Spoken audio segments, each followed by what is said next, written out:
All right. Hello, everyone. My name is Joseph Ruiz. I know many of you. Um, yeah. I guess Ben wanted me to talk about my summer, which was pretty long and eventful.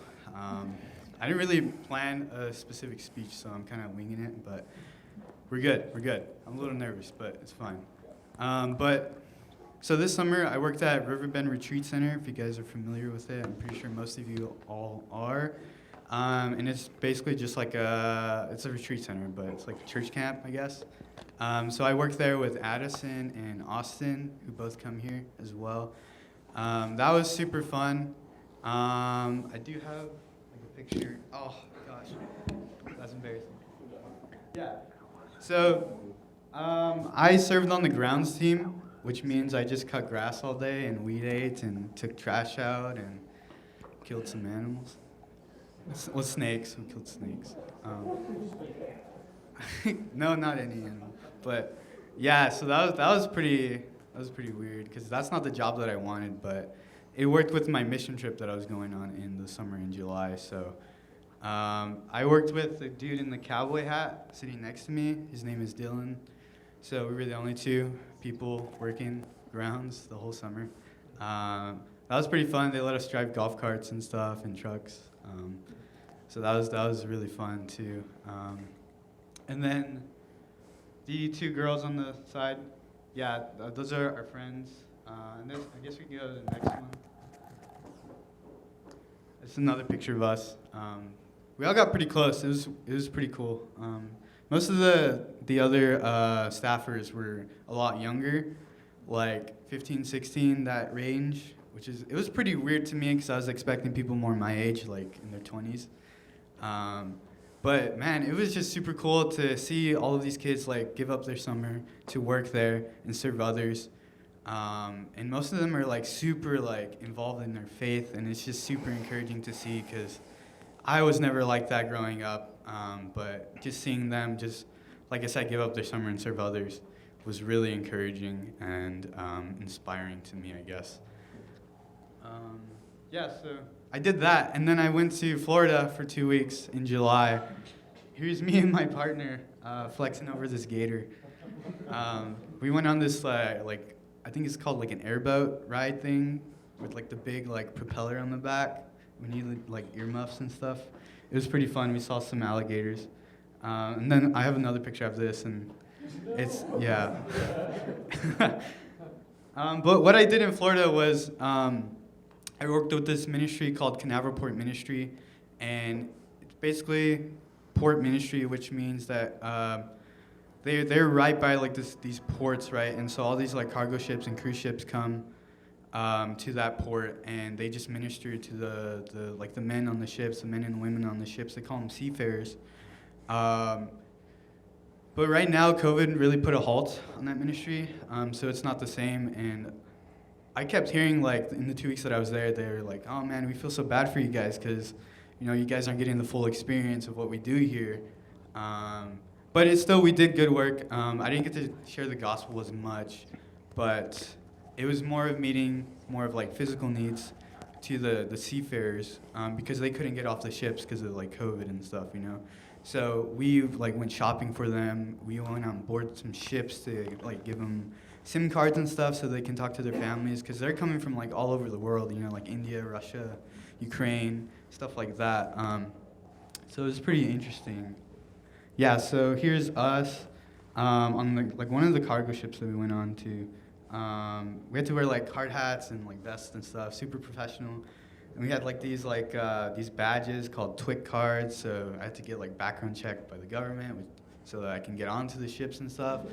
So it was super legit. It was really cool just talking with them. They're all pretty nice.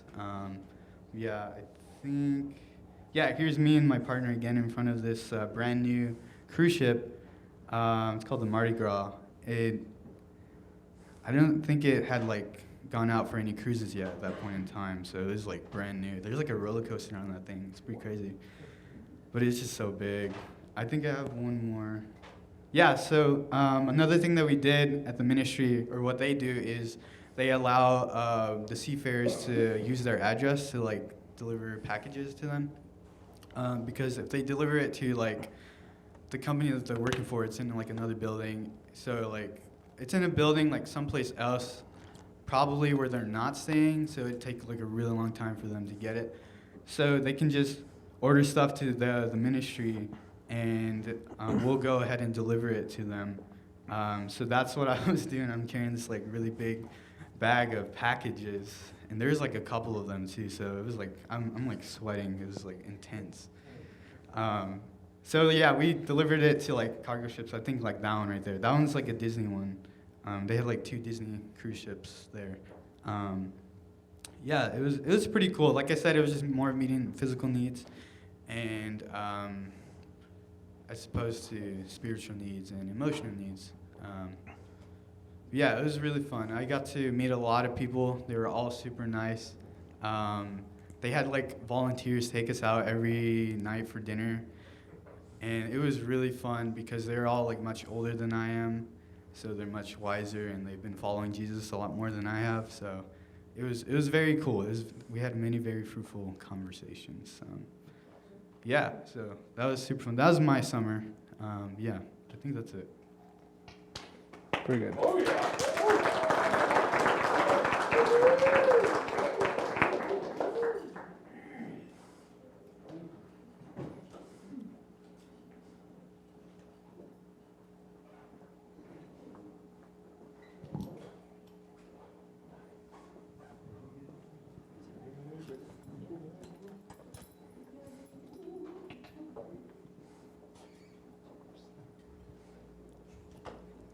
Hi.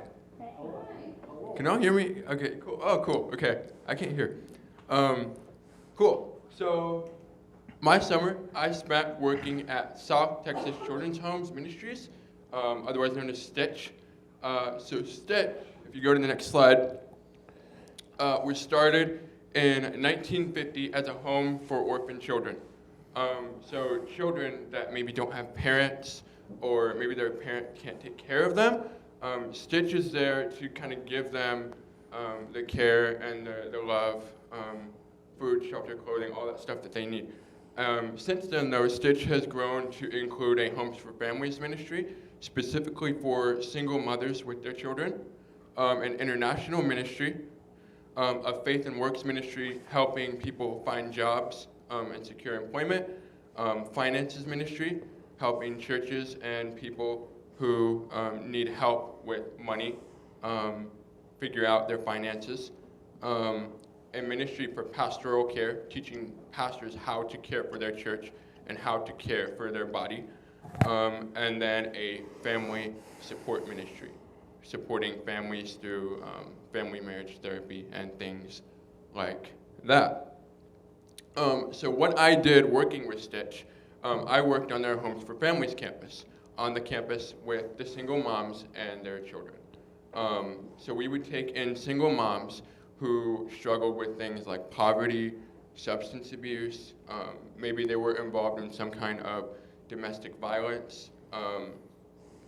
We would take them in and their children, and we would house them on the campus.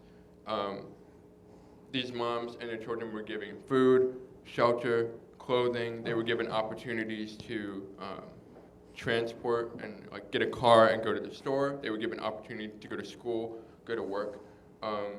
While they were there, the moms were required to take classes. They were required to take classes on how to be parents, how to cook, how to clean, how to change diapers, how to like talk to your children when you're upset. Just all these different parenting style classes and how to just be a better parent. So my job on that campus was to take care of their children. My job, I was working in the nursery.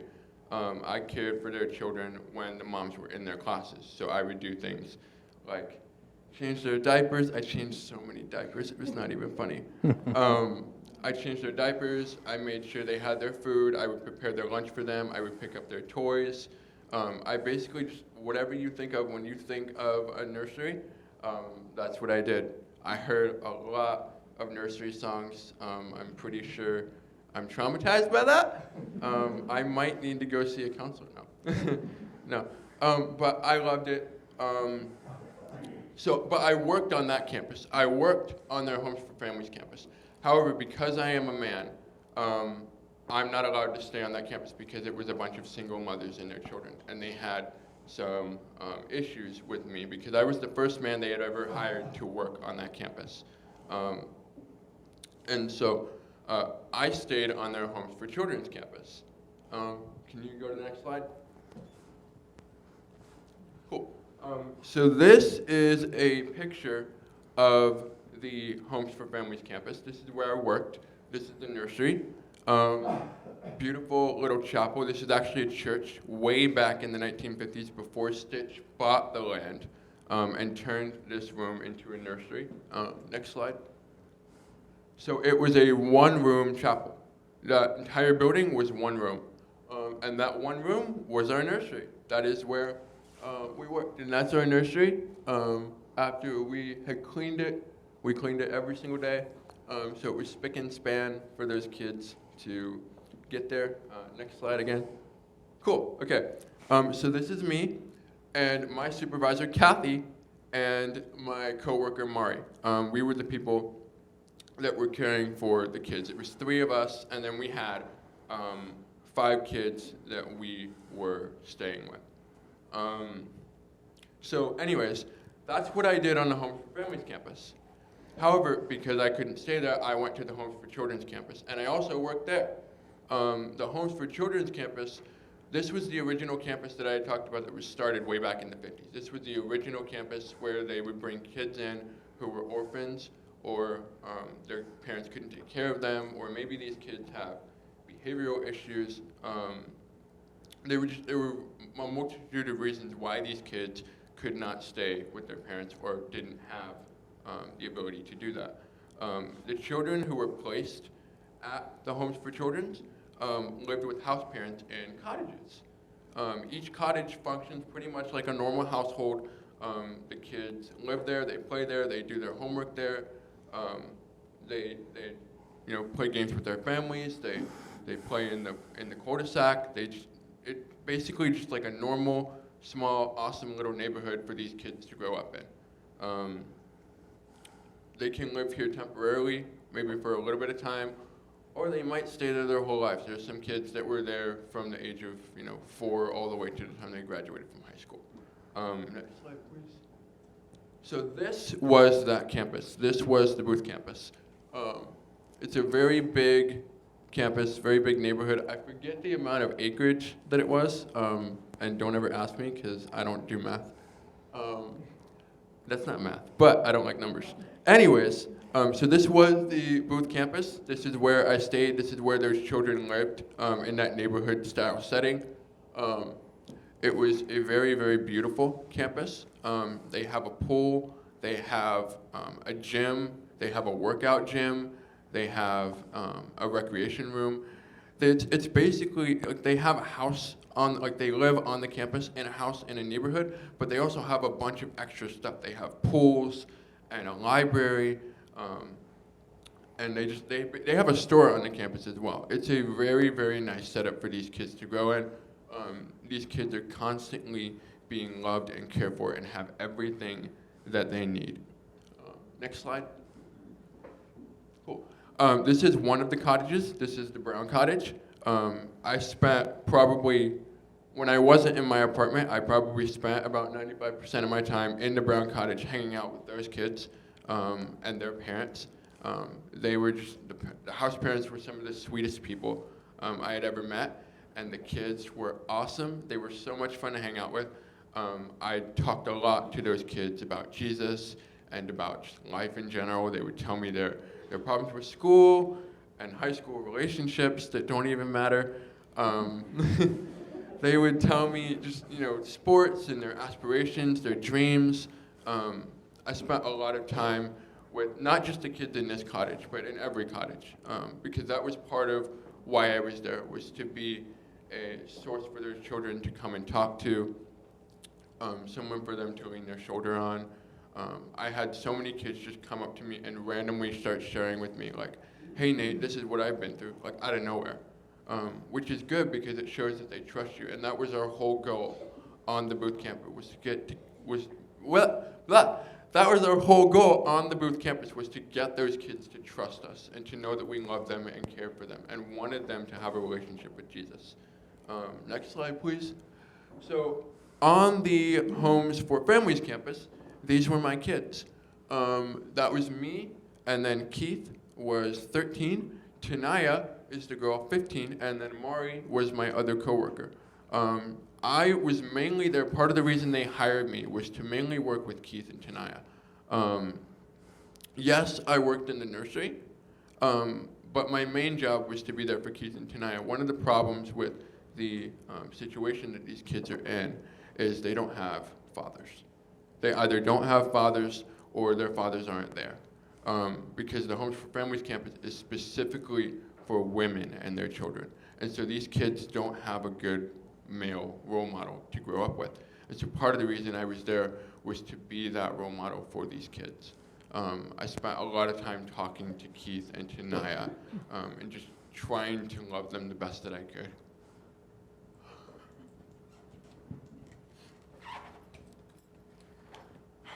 Okay, cool. But I spent a lot of time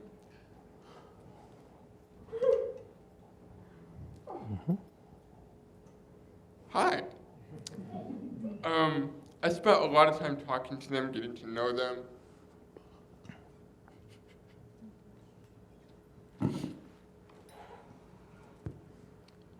Okay, I'm gonna go slower.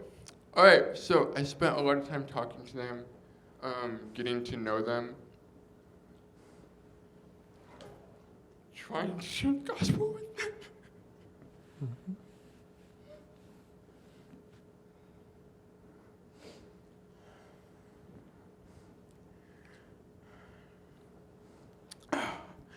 These kids have been through so much.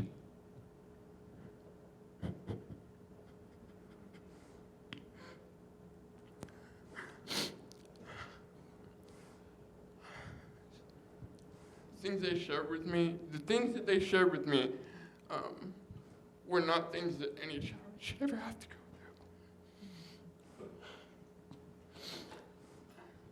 But that was my job, was to be there for them, to care for them,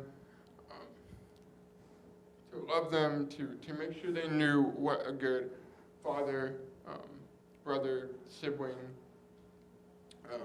just spouse, like what all of that is supposed to look like, because they don't have a good example of that. So that was my job, mainly was working with Keith and Tanaya, and then I also worked in the nursery. So I did a lot of gospel sharing with Keith and Tanaya, and obviously a 2-year-old can't comprehend the gospel, but the best I did was just love them and hold them and care for them. And yeah, so next slide. Cool. This is one of the kids in the nursery. This is Josiah. Josiah is 3. He was awesome. I spent a lot of time playing kickball with him. He loved to take this little ball we had and kick it across the room. I'm pretty sure he's going to be a soccer star. I made sure his mom knew that she needed to sign him up for soccer the second he turned 6. So this is Josiah. Next slide. This is Wesley. Wesley is 2. His mom, halfway through my time there, decided that she was going to give him a haircut and give him a man bun. So this is Wesley in his little baby bun. She tasked me, she gave me the task of every time it fell out, I had to put it back. And it fell out a lot because babies run and scream and fall. So I put it back a lot, but it was so cool. I've never seen a baby with a baby bun before. It was awesome. Next slide. This is Ezra. Ezra is the next kid. Ezra is 2. He was such a little bundle of joy, so sweet, was really good about just, being, he was a good listener. He was just a really, really sweet little kid. But as you can see, he was very messy. He was the one I had a lot of. I picked up a lot of food after this little guy. I'm pretty sure I picked up more food off the floor from him than I think I ever will from any kid I will ever work with in the future. So this was Ezra. Next slide. Yeah. So that's what I did this summer. I worked with these kids, helping them, loving them, being their shoulder for them, just making sure that they knew that I was there to guide them. But it wasn't me that was doing it. I made sure that these kids knew that what we were doing, not just me, but my supervisors, my bosses, my coworkers, we weren't there because it was us. We were there because of Jesus. I saw so many kids just change throughout my time there. Keith had a lot of things just kind of built up from not having anyone to talk to. I mean, all he had was his mom and then a bunch of children. So I saw a lot of change while I was there. But I learned a lot about how to work with kids, how each stage of a child's life is different, is crucial in a different way. They require different levels of care, and that each child takes the gospel differently. Sometimes a child might take the gospel by saying, hey, Jesus loves you, and that's enough. Sometimes they need a little bit more. Sometimes it needs to be, hey, I love you. Hey, I want to help you. But that help and that love that I have for you comes from Jesus. Every child takes the gospel a different way. And especially with children, their brains are like clay. They're so impressionable and so moldable. And so it's so important to make sure that the kid understands the gospel before they go out into the world. And so that's what I did. That was my job. I enjoyed it a lot. I've been given an opportunity to go back and potentially work for them in the future. So I am very excited about that. We will see if that happens. But I really, really, really enjoyed my time there. Those kids were such a blessing to work with. And I just want to encourage y'all to know that children are so